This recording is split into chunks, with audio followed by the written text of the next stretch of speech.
आवाज़नामा channel पर खुश आमदीद। चचा के 2 बेटे थे, जबकि इकलौती बेटी मापारा मुझसे 2 बरस छोटी थी। वो बहुत खूबसूरत थी।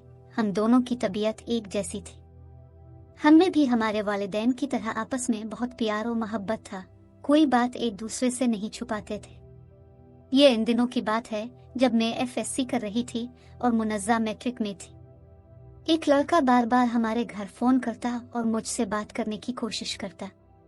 अक्सर मैं फोन बंद कर देती और कभी कभार बात कर लिया करती और कहती कि तुम गलत जगह फोन करते हो, मैं तुमसे बात नहीं कर सकती।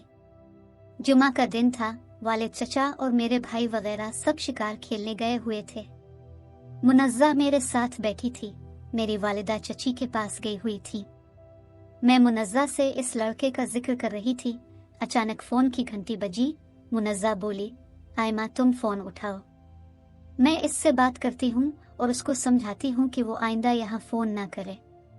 मुनज़्ज़ा ने इससे बात की, मगर उसकी बातों ने इस पर ऐसा जादू किया कि वो 2 घंटे तक बातें करती चली गई और उसको अपना नंबर भी दे दिया।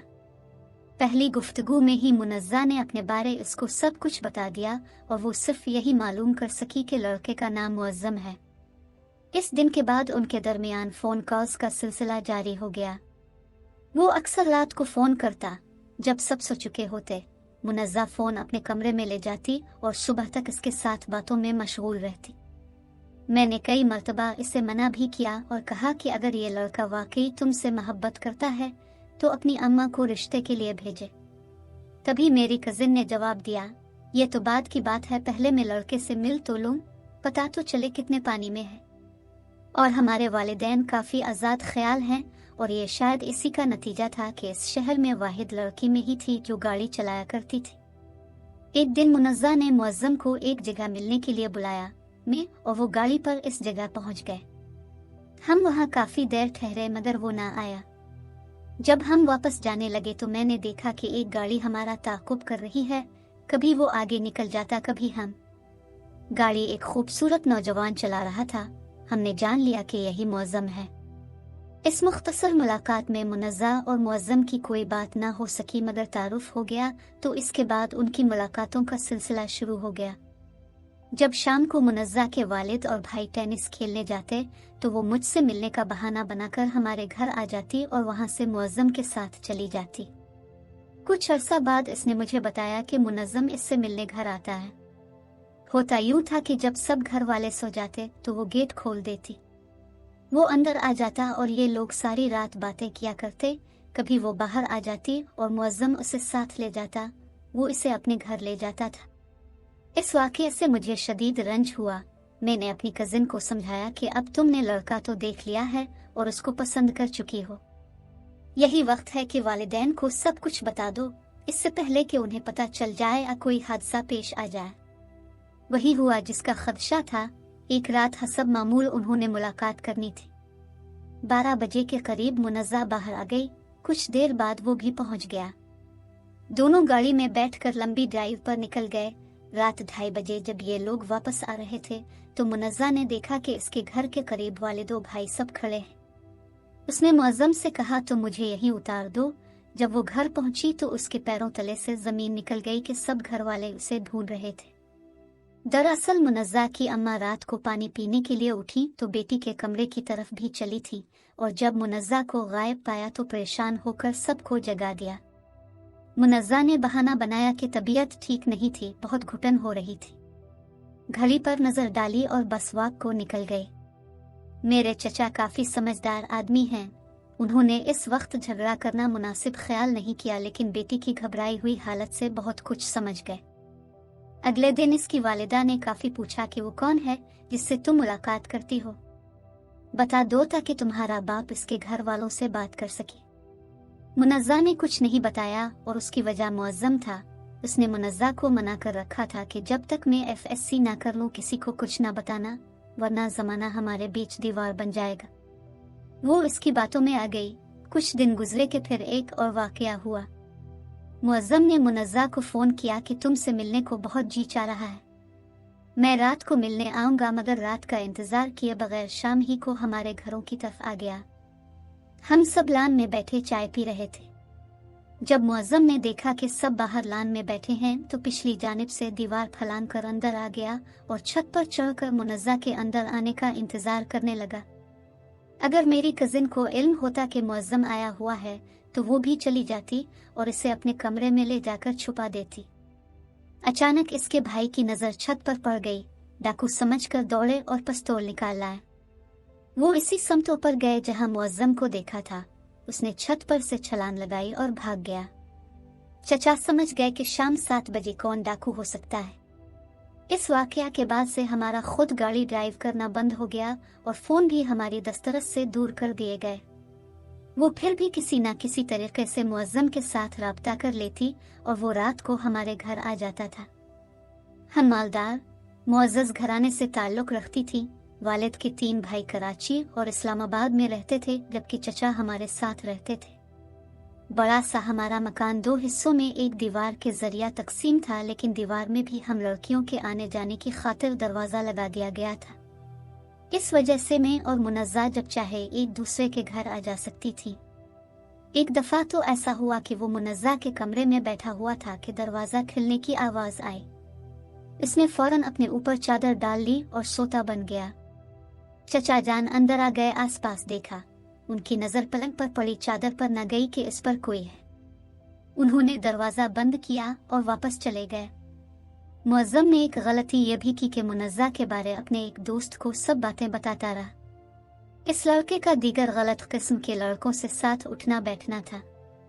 इन आवारा मिजाज लड़कों ने तमाम वाक़यात दूसरे अपने कुमाश के लड़कों को बताए, यहाँ तक कि मुअज्जम और मुनज़्ज़ा के दरमियान जो गुफ्तगू भी होती वो दूसरे लड़कों तक पहुँचती रहती। यूँ मेरी कजिन सारे शहर में बदनाम हो गई। इसके चर्चे गली गली होने लगे और लड़कों ने मुनज़्ज़ा को फ़ोन करके तंग करना शुरू कर दिया। आए दिन हमारे घर में भी रान नंबर आने शुरू हो गए। इस तरह ये तमाम बातें महल्ले के एक लड़के के जरिया मुनज़्ज़ा के भाई के कानों तक पहुंच गई। जब इसके भाइयों को इल्म हुआ तो घर आकर उन्होंने बहन को बहुत मारा और पिस्तौल निकालकर उसको शूट करने लगे। तब चची रुकर बेटी की जिंदगी की भीख मांगने लगी। सारे भाई अब मुअज्जम के खून के प्यासे थे। इसके पीछे भी गए लेकिन न ढूंढ सके, क्योंकि वो तो ऐसा गायब हुआ कि इसके घर वालों को भी पता न चल सका कि कहाँ चला गया है। मुनज़्ज़ा पर सख्त पाबंदियां लग गई। इसका घर से निकलना भी बंद कर दिया गया। अब इसको कहीं आने जाने की इजाजत न थी, यहाँ तक कि वो अब मेरे घर भी नहीं आ सकती थी। वो एक कैदी की मानिंद थी, तमाम वक्त अपने कमरे में बंद रहती। मुझको इस पर तरस भी आता था। कहाँ इतनी आज़ादी से जी रही थी और कहाँ अब खुले आसमान के लिए तरस रही थी। 3 माह बाद मुअज्जम की वालिदा अचानक हमारे चचा के घर रिश्ता लेने आ गई। चचा जान पहले ही बिखरे हुए थे। उनका गुस्सा बरहक था कि पहले तो हमें सारे शहर में बदनाम कर दिया और अब रिश्ता लेने आ गए। अगर रिश्ता ही लेना था तो पहले आते। बहरहाल चचा ने साफ इनकार कर दिया। ये भी कहा कि मुअज्जम को कहीं और भेज दो, हमें हमारे मोहल्ले में दिखाई दे गया तो मैं अपने आप पर काबू ना रख सकूंगा और कुछ कर बैठूंगा। मुअज्जम की माँ दुखी होकर रोती धोती चली गई। उधर मुनज़्ज़ा ने खाना पीना छोड़ दिया और बीमार पड़ गई। चाचा उसे कभी गुस्से से और कभी प्यार से समझाते, मगर उसकी समझ में कुछ ना आता। इसके सर पर अभी तक इश्क का भूत सवार था। उधर उसके भाई मुसलसल मुअज्जम को धमकियां भेज रहे थे कि यह शहर छोड़कर कहीं चले जाओ वरना हम तुमको खत्म कर देंगे। बिलाखिर वो अपना शहर छोड़कर कराची चला गया। हालात वक्त के साथ आहिस्ता आहिस्ता दुरुस्त होना शुरू हो गए। 2 साल का अरसा गुजर गया। मुअज्जम के घर वालों ने यह मशहूर कर दिया कि वो मजीद तालीम के लिए बैरून मुल्क चला गया है। हम अपने एक चचाजाद भाई की शादी के सिलसिले में कराची गए थे। वहाँ बाजार में मुनज़्ज़ा को मुअज्जम मिल गया और देखते ही देखते वो हमारी नज़रों से गुम हो गए। जब हम घर गए तो चचा जान ने खूब डांटा। काफ़ी परेशानी थी। हम 2 दिन तक ढूंढते रहे, मगर कराची जैसे शहर में वो हमें कहाँ मिल सकती थी। तीसरे दिन वो खुद ही आ गई और चचा को थामा। बहुत समझा बुझाकर राजी किया कि अब क्या हो सकता है। लड़की ने अपनी मर्जी कर ली है, अब इज्जत से रुखसती करो, इसमें सारे खानदान की भलाई है। हमारे ताया अबू कराची में रहते थे। उन्होंने चचा से अहद किया कि घर जाकर मुनज़्ज़ा को कुछ मत कहना, बल्कि इसकी रुखसती की तैयारी करना। जब हम घर वापस आ गए तो मजबूरन चचा को अपनी इज्जत बचाने की खातिर उनकी दोबारा शादी करनी पड़ी और बरादरी को बुलाकर बाकायदे रुखसत किया ताकि लोग बातें ना बनाएं। यूं वो जिस लड़के के खून के प्यासे थे वो उन्हीं के हाथों से उनकी बेटी ले गया। मुनज़्ज़ा की शादी तो हो गई और इस शादी को कई बरस भी गुजर गए, मगर उसके बाद बाप और भाइयों ने इससे कोई नाता ना रखा। महल्ले में बुरे लड़कों ने अलबत्ता जो बातें फैलाईं, इसका असर मुझ पर भी हुआ कि हम रहते तो एक ही घर में थे और मैं भी इसी खानदान से थी, लिहाजा इसके बाद मेरा रिश्ता कोई ना आया। मैं सोचती थी कि इस तमाम किस्से में भला मेरा क्या कसूर था। मैं तो इसको समझाया करती थी कि मुनज़्ज़ा बाज आ जाओ और वालिदैन को बता दो, कम अज कम माँ को ही आगाह कर दो, मगर वो ना मानती थी। मुनज़्ज़ा ने न सिर्फ अपनी जिंदगी खराब की बल्कि मेरा मुस्तकबिल भी खाक में मिला दिया। हम जिस छोटे से शहर में रहते थे वहाँ सब एक दूसरे को जानते थे, इसी सबब अब लोग मुझे भी इस जैसा समझते थे। बिलाखिर इस्लामाबाद वाले चचा को ख्याल आया कि जब तक आयमा वहाँ है उसकी शादी किसी अच्छे घराने में मुमकिन नहीं है। उन्होंने वालिद साहब को समझाया और ज़मीन बिकवा कर उनको इस्लामाबाद शिफ्ट किया। यहाँ चचा के एक पड़ोसी की बेगम की नज़र मुझ पर पड़ी तो बार बार उनका आना जाना होने लगा और उन्होंने अपने लड़के के लिए मेरा रिश्ता मान लिया। इस तरह देर से सही मेरा घर बस गया और वालिदैन की फिक्र हटी।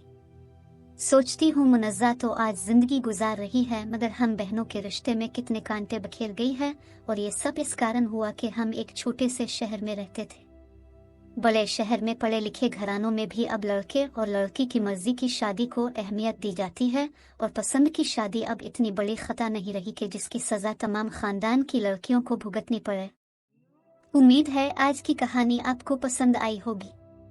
अगली वीडियो तक के लिए खुदा हाफिज।